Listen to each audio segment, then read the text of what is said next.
এই রুটিটা রাখছিলাম আলু ভর্তা দেখার লেগে আজকে শক্ত হয়ে গেছে।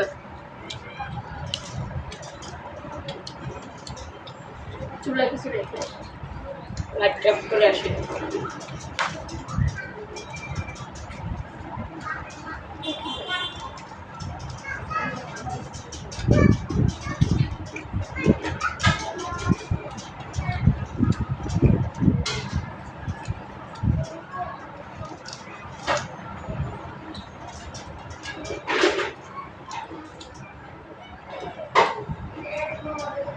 খাবারটা নিয়ে চলে যেতে পারো না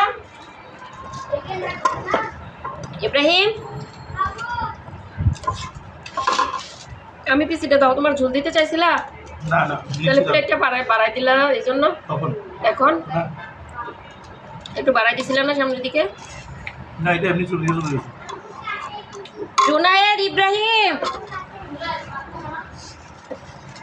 আমি পিসিটা অফ করে দিব কিন্তু। তোমাদের জন্য ঝোল রান্না করছি যে। তুমি তো তরকারির ঝোলটা তো খাও, আর কিছু না খাও। মাছ খাও না, ঝোলটা আর আলুটা খাও। হ্যাঁ, শুধু ঝোলই দিব। হাত ধুয়ে আসো। কাঁচা টমেটো তরকারি আমার কাছে ভালো লাগে। এই জন্য আমি কাঁচা টমেটো কয়টা নিয়ে আসি এটার সাথে। আমার একটা নানুর বাড়িতে একটা মামানি বাড়ি ছিল, বুঝছো?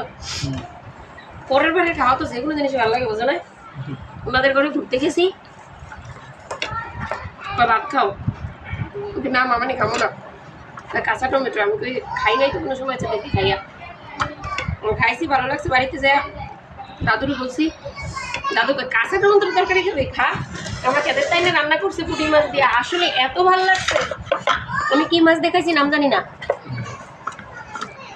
পরে পুঁটি মাছ দিয়ে কাঁচা টমেটোর ঝোল করছে, এত ভালো লাগছে। পরে সবসময় করে রান্না করতে।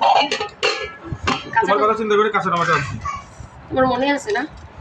বাড়িতে যা একবার তোমাদের বাড়িতে যা রান্না করছিলাম, তার থেকে যেন আইন না। কাঁচা টমেটো তো অনেক মূল্য থাকে যখন প্রথম বাইরে। কাঁচা টমেটো তখন তো মানুষ তরকারি খায়, যখন পাইকে যায় তখন আর আগ্রহ থাকে না।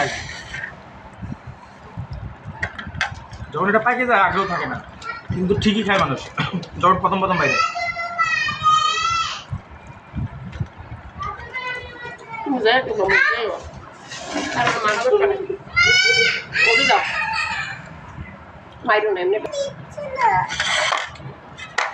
আলুর ভর্তা নেও, এখন আর লাগবে না।